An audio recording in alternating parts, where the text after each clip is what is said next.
Apabila telah mengetahui oleh kamu akan manfaat-manfaat sedekah, fastaksir, maka perbanyaklah olehmu mastata'ta, semampu kamu, minas shadaqati, daripada bersedekah, kulla yaumin, pada tiap-tiap hari, bisyai'in, dengan sesuatu, wa in qalla, meskipun sedikit, wal tuksir minat tasadduqi fil ayyami wal ashhuril fadilati, dan hendaklah memperbanyak oleh kamu daripada bersedekah pada hari-hari dan bulan-bulan yang mulia, kayaumil jumu'ati, seperti hari Jumat, wa syahri ramadana, dan bulan Ramadan, wa tasaddaq 'alal arhamil muhtajina wa ahlil khairil muqillina, dan bersedekahlah kamu atas kerabat yang butuh dan orang-orang baik yang tak berpunya, khususan apalagi fa inna shadaqata tazku wa yazidu sawabuha biwad'iha fi misli hadhil mawadhi'i, maka sesungguhnya sedekah itu bertambah dan bertambah oleh ganjarannya dengan meletakkannya pada seperti ini tempat-tempat. Wa tasaddaq bima tuhibbu wa bima ya'izu 'alaika, dan bersedekahlah kamu dengan apa yang kamu sukai dan dengan yang mulia di atasmu, litanalal birra, agar memperoleh oleh kamu akan kebaikan.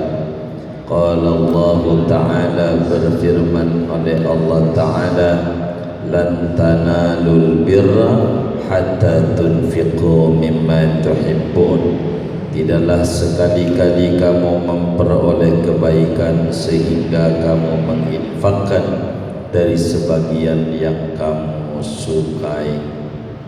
Wallahu a'lam bishawab. Bapak-bapak, saudara-saudara sekalian, kajian kita masih berbicara tentang pentingnya memperbanyak sedekah. Bila pada pertemuan yang lalu dijelaskan seorang muslim jangan sampai hidupnya dibatasi pada perkara wajib saja. Jangan yang dikerjakan yang wajib-wajib saja, zakat macamnya, tapi hendaklah ditambah dengan ibadah-ibadah sunat. Demikian pada perkara sedekah. Begitu banyak manfaat-manfaat sedekah, baik manfaat duniawi maupun manfaat ukhrawi. Pertemuan yang lalu dijelaskan bahwa manfaat ukhrawi sedekah itu dapat memadamkan panasnya kuburan. Jadi manakala kita sedekah, maka siapapun orang yang sedekah itu kelak akan menyesal. Kita ngisi kotak amal Jumat 1000, nyesel nantinya.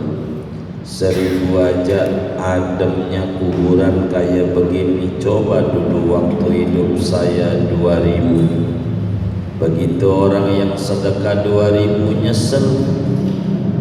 2000 aja sekaya setengah PK, gimana kalau 5000? Begitulah manusia. Nanti di akhirat bakal nangis-nangis, dia rindu pengen berbagi.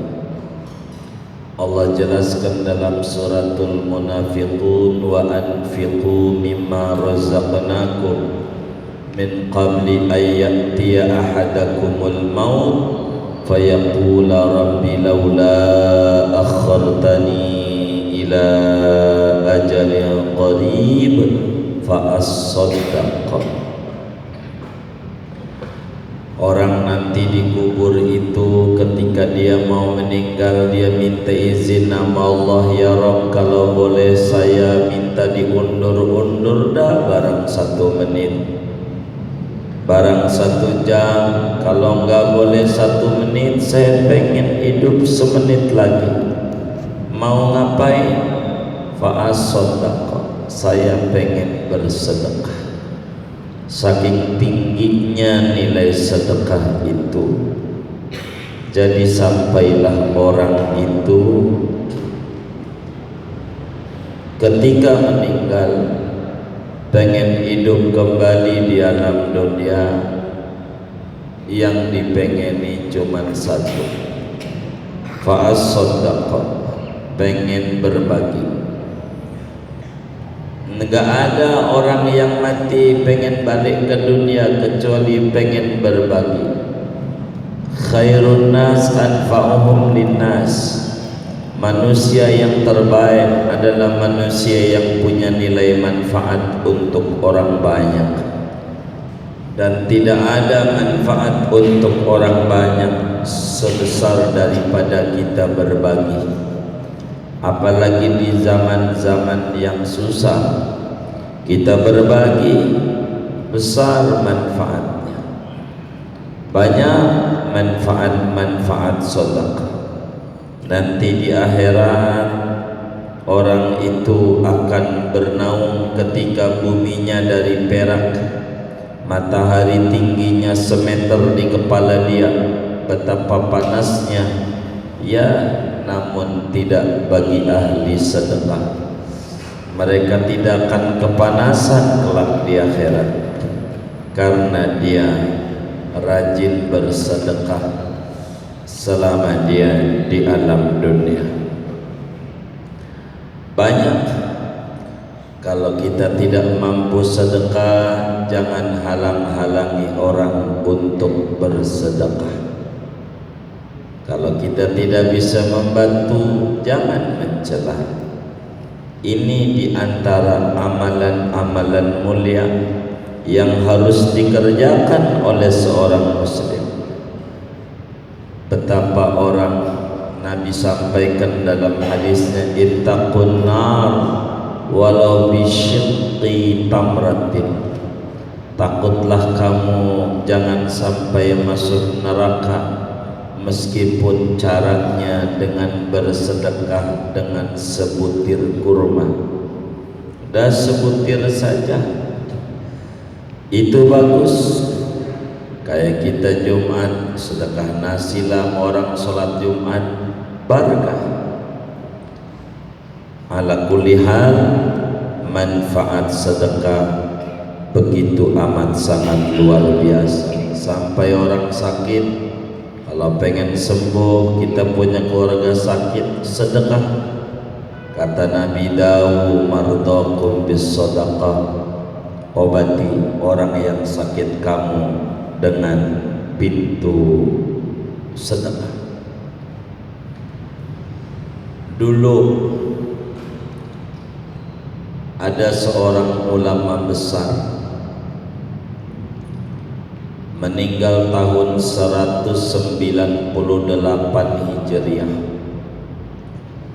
Namanya Imam Ibnul Mubarak. Ibnul Mubarak, Abdullah bin Mubarak. Ibnul Mubarak kemudian itu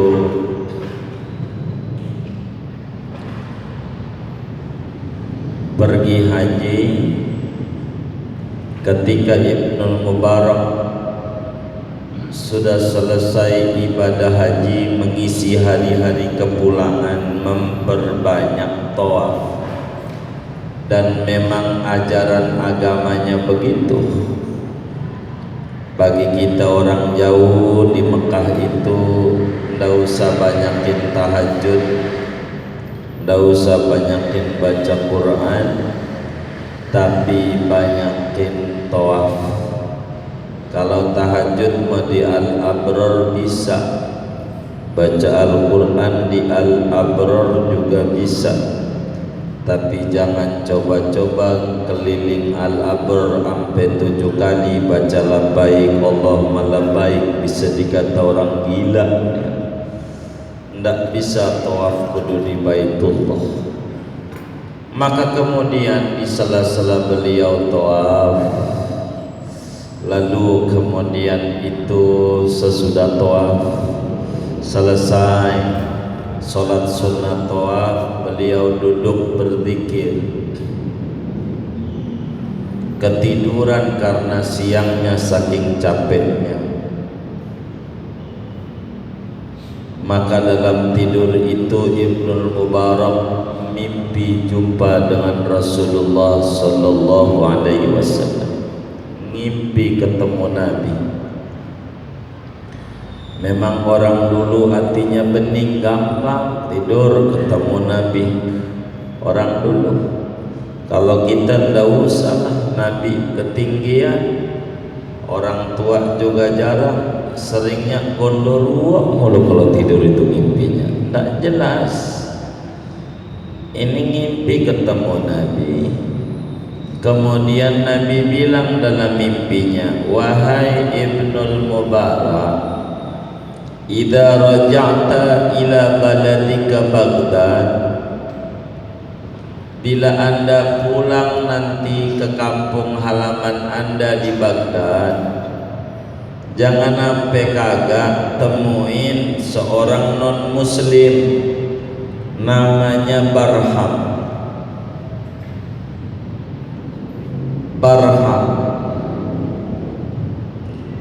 Non muslim, sampaikan kepada dia ada salam hormat dari Rasulullah.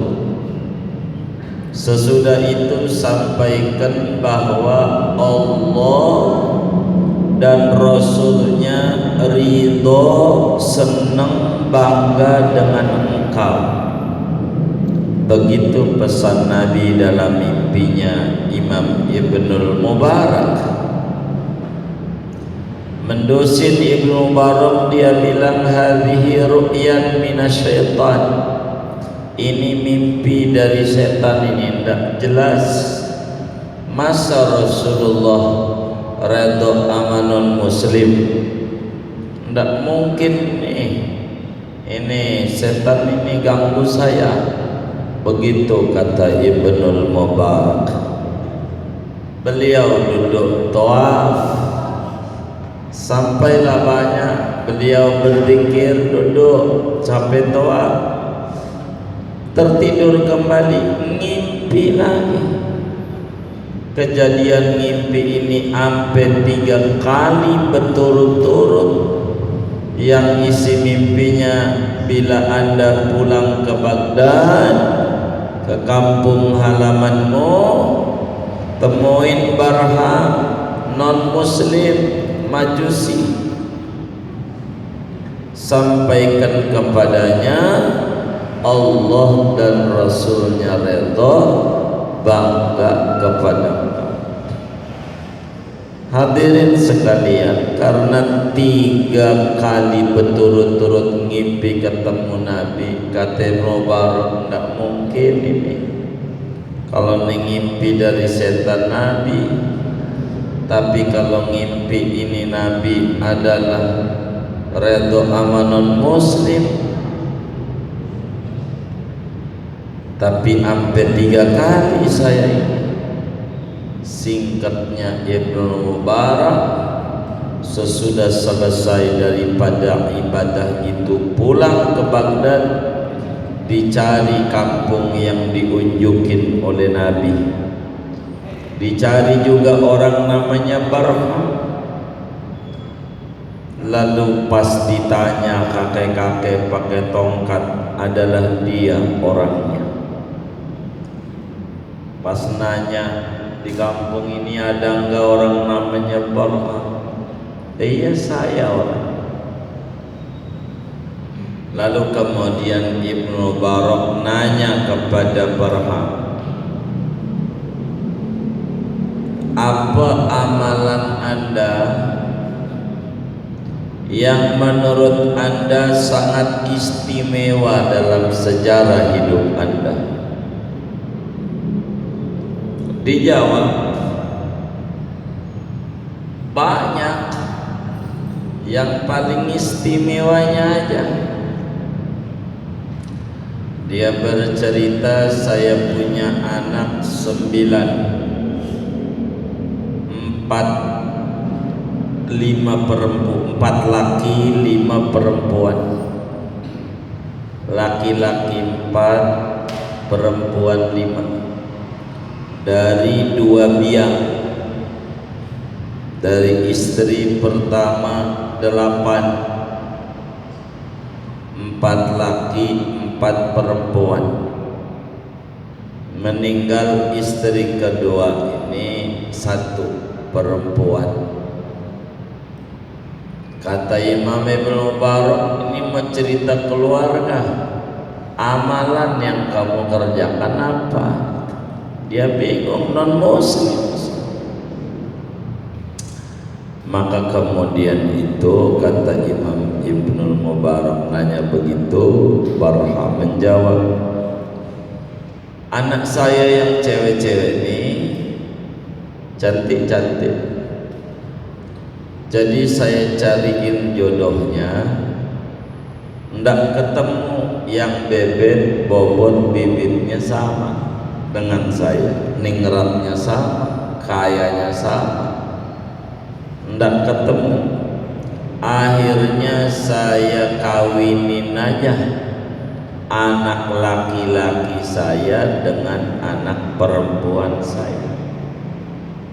Saya nikahkan, daripada nyari mantu susah yang selevel, akhirnya saya kawinin anak laki dengan anak saya yang perempuan. Kata Imam Ibn Mubarak, hadza haramun indana. Menurut kita orang Islam, Pak, ini haram. Kakak kawin nama adik. Awa ghaira dzalik, adakah yang lain amal istimewa? Saya bikin pesta, saya undang orang-orang, ada minum-minuman keras, ada macam-macam joget-jogetan, mabuk-mabukan, saya gratis. Kata Ibnu Mubarak, itu juga haram dalam agama kami. Terus digali, di mana yang Rasulullah ridho ini begitu. Pada akhirnya dari cerita yang begitu panjang, Syekh Nawawi Al-Bantani tulis di dalam kitab Qami'ut Tughyan ini cerita. Akhirnya Ibnu Mubarak bilang, tinggallah saya, kata Barham, saya anak perempuan bontot cantik sekali. Saya cariin menantu enggak dapat yang selevel dengan saya, semuanya di bawah saya. Akhirnya daripada nyari mantu susah, saya kawinin aja sama saya. Jadilah bapak ngawinin anak kandungnya. Kata Ibnu Mubarak, hadza haramun indana, ini juga haram dalam Islam, tak boleh bapak kawin sama anak. Lalu kemudian, adakah yang lain? Awa ghaira dzalik? Dijawab, jadi malam itu saya pesta perkawinan saya dengan anak saya. Saya undang semua orang, semuanya. Namun pada malam itu saat saya mau halimunan, mau bulan madu dengan anak saya, ada perempuan pakai jilbab, seagama nampaknya dengan kamu, kata Barham. Dia bawa lampu, orang dulu lampu kayak obor, lampu tok-tok. Dekat rumah saya dinyalain lampu. di depan rumah saya. Lalu kemudian pergi lagi, dimatiin lagi, balik lagi nyalain lampu, sampai saya muncul di hati saya, fakhutira bibali annaha jassasa, sampai saya punya pikiran buruk, jangan-jangan ini perempuan mata-mata maling, mau nyolong ini orang. Kok mondar mandir nyalain, mondar mandir, matiin lagi, nyalain lagi, matiin lagi. Dia tidak tahu tuh perempuan itu ternyata dia balik ke rumah anaknya, anaknya nanya lagi mana makanan, perut udah perih mah. Dia bingung mau minta sama siapa, minta sama muslim tidak kasih. Ini masa ya saya minta belas kasihan sama non muslim, begitu. Sampai akhirnya saya buntutin itu perempuan waktu dia pulang itu. Waktu di rumahnya, kemudian anaknya lagi nangis. Mana makanannya, katanya ambil makanan kok lama. Dia bergumam sendiri, ya Allah, harus kemana saya minta makanan? Apa iya sama tetangga saya non muslim saya minta belas kasihan? Didengerin itu omongan oleh Barham, oh ini orang kelaparan. Maka kemudian dia pulang ke rumahnya, lalu kemudian ngambil makanan sisa-sisa pesta, bawa beras juga sekarung, bawa duit, diketok rumah si orang miskin, ini punya yatim. Lalu dikasihin ini beras, ini uang, ini makanan halal, buah-buahan. Makan, jangan sampai kelaparan. Baru bercerita begitu Barham kepada Imam Ibnul Mubarak. Ibnul Mubarak lalu kemudian itu berkata, hadza wa hadza, wah ini dia nih, ini dia, ini dia, ini dia. Dikata ini dia apa? Saya ini haji, mimpi ketemu dengan kekasih saya Rasulullah SAW. Ngimpi saya ketemu Nabi. Lalu Nabi menghaturkan salam kepada Anda. Kata Nabi, Allah dan Rasulnya redha, bangga, senang kepada Anda. Dengar itu Ibnul Mubarak menyampaikan pesannya Nabi kepada Barham. Barham syahadat, asyhadu an la ilaha illallah wa asyhadu anna Muhammadar Rasulullah. Girang dia, dapat salam dari nabinya orang Islam, dapat salam dari Nabi Muhammad. Girang, habis syahadat seneng-senengnya nyesek, sok kegirangan, pingsan, meninggal dunia dia. Ibnu Mubarak pun kemudian itu urus jenazahnya, mandiin, kafanin, sholatin, sampailah ikut menguburkan. Dikubur udah selesai rapi penguburan, Ibnul Mubarak berpidato, dan pidatonya Ibnu Mubarak kemana tempat tidak jauh dari pentingnya bersedekah. Kata Ibnu Mubarak pidatonya dalam penguburan Barham yang udah menjadi muslim meninggal, Ya ma'syarul muslimin, istakmilus sakha'a fa innahu yanqulul mar'a min darajatil a'da ila darajatil ahibba. Muslim ayo pada demen berbagi, sebab berbagi itu bisa memindahkan derajat yang tadinya musuh Allah non muslim, gara-gara berbagi berubah, Allah pindahkan derajatnya menjadi muslim. Ini contohnya almarhum Barham, gara-gara berbagi dapat salam dari Nabi, kata dia, dan ngeri kalau ampe muslim jadi pelit, khawatir diturunin derajat yang tadinya muslim meninggal tidak membawa iman dan Islam. Na'udzubillah min dzalik. Bahaya, bahaya.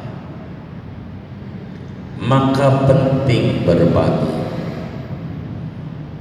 Jangan sampai kita mengalami kehidupan bertetangga, ada muslim, anaknya doain non muslim dapat hidayah, tidak boleh sama bapaknya.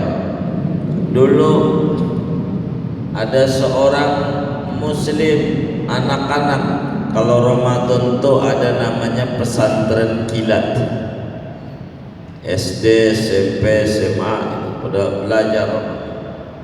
Yang SD dengar orang non muslim itu walaupun baik kayak apa, ujungnya neraka. Si anak yang SD terenyuh hatinya, sebab dia punya tetangga belakang rumahnya non muslim, baiknya masya Allah, bagi beras tiap bulan, nyekolahin kakak-kakaknya, termasuk dia dibantu buku-buku seragam sekolah. Dia ingat baik banget kayak begitu, kalau mati masuk neraka kasihan amat. Maka sepulang daripada pesantren Ramadan, dia bilang sama kakak-kakaknya, Kak, Ramadan itu bulan mustajab, menjelang buka manjur, kita doa saja buat tetangga belakang rumah kita supaya dapat hidayah Islam. Sebab kata Pak Guru, kalau orang non muslim baiknya kayak apa, tetap meninggal masuk neraka. Kan kasihan, udah bantu kita tiap bulan bagi beras, udah dia nyekolahin kakak-kakak dan ngasih seragam kita. Ayo kita maghrib sama-sama doa supaya dia diberi hidayah. Kedengaran oleh ayahnya digampar sampai pipinya berdarah. Jangan sekali-kali Anda doain belakang rumah dapat hidayah.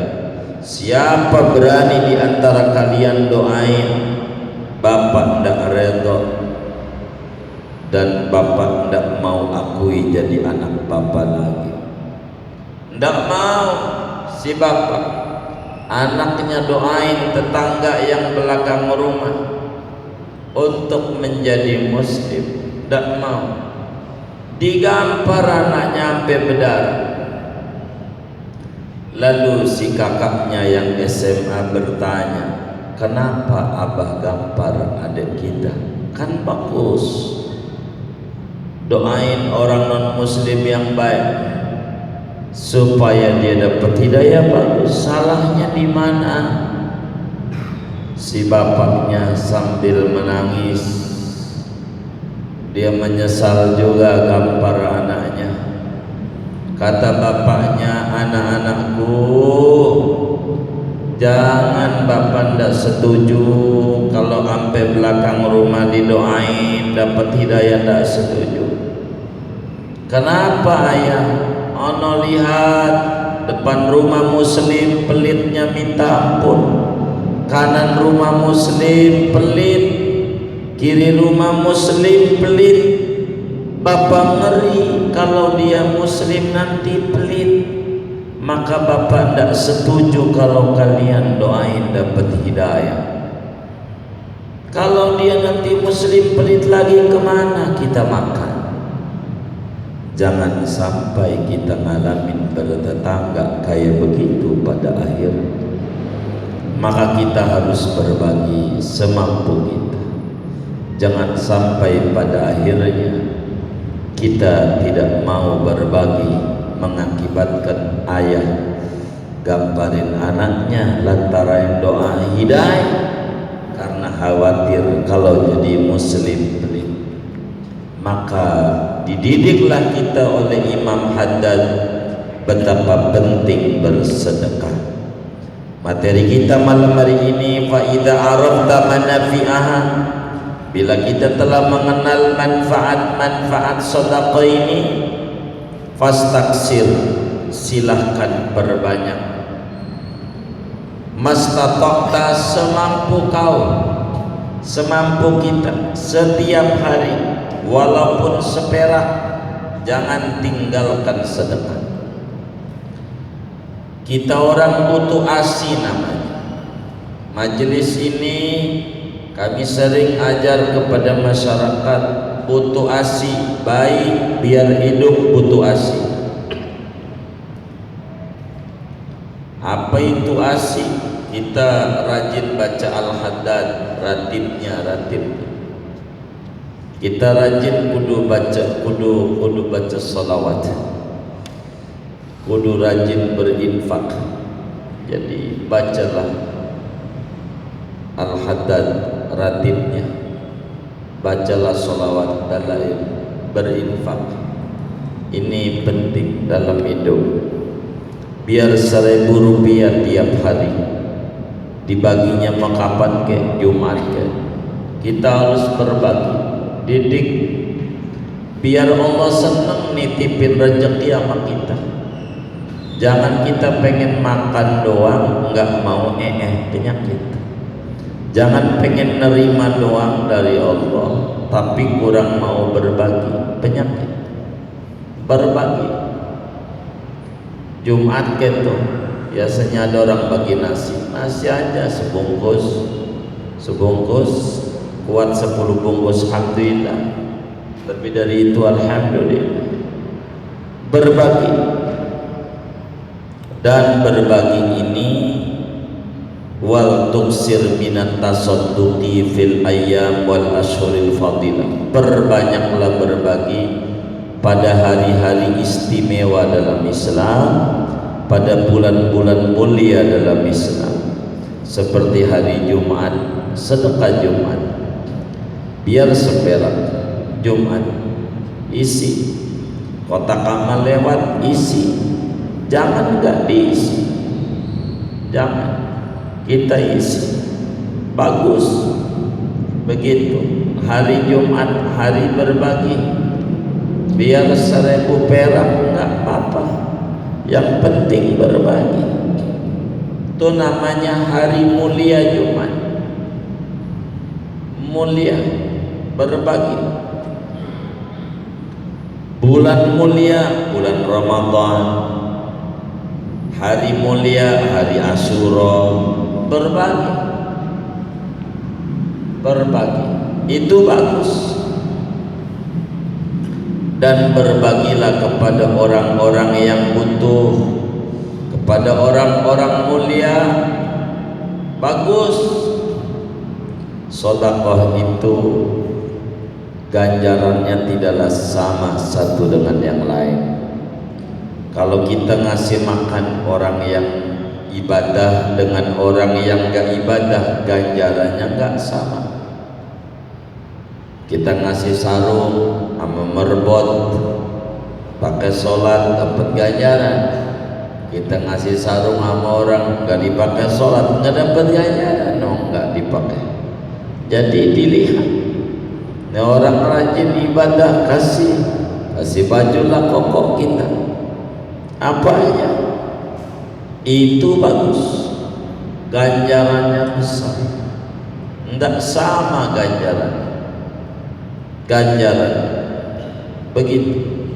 Wa ahlil khairi khususan fa inna shadaqata tazkuwat wa yazidu sawabuha biwatiha fi misli hadil mawadid. Sedekah itu bisa bertumbuh kembang, bisa bagus, bertambah dengan kita berikan pada hari-hari mulia dan diberikan kepada orang-orang mulia. Dulu di Damaskus ada orang meninggal dunia, waktu dikubur, kuburannya kelihatan sama tukang gali kubur luas sekali. Ditanya kepada keluarganya, ma amalu hada, apa ini amalannya nih orang sampai kuburannya jadi raudhah min riyadil jannah. Dibilang dia bekerja jadi tukang kayu, namun di antara hasil kerjanya berbagi kepada para penuntut ilmu. Orang yang sedekah kepada penuntut ilmu, ganjarannya membuat kuburnya menjadi raudhah min riyadil jannah. Penting sama kita berbagi, di antaranya kita milih-milih orang yang pandai untuk dibawa ibadah. Begitu. Ini ganjarannya beda dengan sekedar kita asal bagi. Beda. Begitu. Jadi kalau orang dibawa ibadah, dipakai ibadah bagus. Kalau asal bagi, kita bagi sama teman kita, lumayanlah ada mancing galakama buat kali aja menang. Ya kita sih nggak dosa, berbagi-bagi aja, tapi kurang manfaat. Tapi kalau dipakai untuk yang manfaat bagus, makalah kita harus berupaya sekuat tenaga untuk berbagi. Subur, contoh yang paling gampang dan sering kita contohkan adalah kambing. Dipotongin terus tapi enggak berkurang-kurang. Anjing enggak pernah dipotong tapi dikit di dunia ini.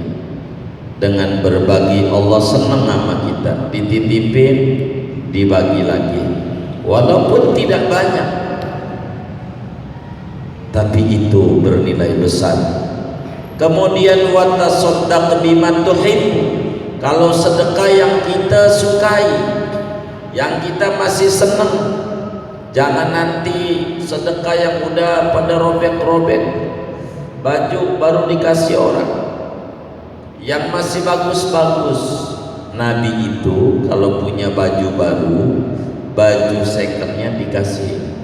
Jadi tidak perlu ganti lemari, nambah lemari untuk baju baru, pas bajunya. Jangan nunggu baju sampai dari zamannya SMA masih ada baju di lemari, nunggu kita mati baru dibagi. Jangan, dikit ganjarannya. Masih hidup, yang masih layak-layak kasih orang. Jangan nunggu kebakaran dulu baru bagi baju. Jangan. Mau baju, mau nih pakai. Kalau kamu tidak muat, kasih orang lain, biar manfaat. Begitu. Ini ganjaran besar di dalam hidup dan kehidupan kita. Wa tasaddaq bima tuhib, sedekahlah dengan apa yang kamu sukai, yang masih kita enak, yang masih kita layak, gitu, yang bagus menurut kita, itu bagi. Jangan yang udah basi baru, udah waktunya dibuang ke tong sampah jadi topok, kasih orang, kurang manfaat, kurang gede ganjarannya. Wa bima ya'isu alaika, dan sesuatu yang masih punya nilai, yang berharga di mata kita, itu gede ganjarannya, yang kita masih sukai. Begitu. Demikian di dalam Al-Quran surat Ali Imran Allah jelaskan, lan tanalul birra hatta tunfiqu mimma tuhibbun. Kata Allah, tidak akan mendapatkan kebaikan yang sempurna sebelum kita berbagi dengan apa yang kita sukai. Yang punyanya ilmu bagi ilmu, yang punya harta bagi harta, yang punya jabatan kasih kemudahan kepada masyarakat. Apa aja, mimma tuhibbun, dari apa saja kita berbagi sebisa kita. Jangan tidak berbagi. Punya harta, berbagilah harta kita. Wa tasaddaq indal hajah, dan bersedekahlah engkau ketika sedang kelaparan, walau bil isari, sekalipun dengan mementingkan orang lain di atas diri sendiri, ala nafsika, atas dirimu, litasira minal muflihin, agar menjadi kamu daripada orang-orang yang beruntung. Supaya kita termasuk orang yang beruntung, berbagilah. Walaupun kita zaman susah, bagi. Pisang punya 2, bagian sudah. Begitulah kita berbagi. Dahuluin orang lain, dan itulah para sahabat-sahabat amalnya seperti demikian. Wa tasaddaq bil israr la bil alani, bersedekahlah secara sembunyi-sembunyi, sebaiknya begitu. La bil alaniyah, tidak dengan terang-terangan. Sedekah yang fa inna sadaqatas sirri tudfi'u ghadabar rabb, karena bahwa sedekah sembunyi-sembunyi itu dapat memadamkan murkanya Allah. Wa tatadha'afu ala sadaqatil alaniyah bi 70 dhi'fan, dan berlipat ganda sedekah sembunyi-sembunyi mengungguli sedekah terang-terangan dengan 70 kali lipat. Wa taslamu min turuqir riya'il mufsidil a'mal, dan kamu selamat dari jalan-jalan riya yang merusak bagi amal. Kalau bisa sedekahnya sembunyi-sembunyi. Apa itu sedekah sembunyi-sembunyi? Sedekah sembunyi itu bukan masukin di kotak amal ditutupin tangan kiri. Itu bukan sembunyi-sembunyi, masih terang-terangan. Sedekah sembunyi-sembunyi bukan ditulis di amplopnya hamba Allah, bukan, masih terang-terangan. Sedekah sembunyi-sembunyi itu yang kita sedekahin kagak tahu. Kalau kita sedekah tahu-tahu nanti di akhirat, namanya sedekah sembunyi-sembunyi. Tapi kalau kita tulis di amplopnya tuh hamba Allah, pengurus masjid sih tahu siapa ini hamba Allah. Tahu nggak kira-kira? Itu bukan sembunyi-sembunyi, tulis aja namanya. Tapi sembunyi-sembunyi ini lebih gede ganjarannya, 70 kali lipat dibanding kita terang-terang. Sembunyi-sembunyi itu taruh beras di rumah orang miskin, tinggal dia kagak tahu. Itu namanya disebut sedekah sembunyi-sembunyi. Kayak begitu, orang nggak tahu siapa itu yang naruh. Itu namanya sedekah sembunyi. Tahu-tahu nanti di kuburan. Begitu. Dulu cicitnya Rasulullah SAW, namanya Imam Ali Zainal Abidin. Itu orang semadinah waktu dia jadi gubernur Madinah. Hendak tahu pokoknya tiap hari ada beras di rumah orang miskin. 5 liter tiap hari. Bingung siapa ini yang naruh. Malam-malam dia taruh aja, udah digantung aja itu pagernya. Baru ketahuan ketika meninggal dunia itu Imam Ali Zainal Abidin, kagak ada itu beras. Oh, dia berarti yang naruh, dia. Itu namanya sedekah sembunyi-sembunyi. Itu lebih tinggi ganjaran, lebih tinggi dibanding terang-terangan. Ala kulli hal, kita harus latihan hadirin sekalian. Latihan kita berbagi. Dengan itu yakin Allah beri kesuburan kepada kita. Lebih-lebih di zaman wabah penyakit kayak begini, harus banyak sedekah, niatnya tolak bala. as-shadaqatu tanfa'ul bala. Biar permen satulah kepada orang-orang, berbagi, biar kita selamat, tidak terpapar dan tidak tertular penyakit. Karena sedekah menolak bala, dan itu yang jamin Rasulullah. Udah berbagi aja, insya Allah Allah berikan kita kesuburan. Moga semuanya diberi kesuburan oleh Allah, usahanya diberi kelancaran oleh Allah, sehingga kita mampu menjadi orang bermanfaat, berbagi, menjadi hamba Allah yang punya nilai manfaat di mata orang banyak. Amin, Allahumma amin. Silakan kalau ada yang ditanya dari materi ini atau di luarnya, sebelum saya tutup doa dipersilahkan. Wallahu a'lam.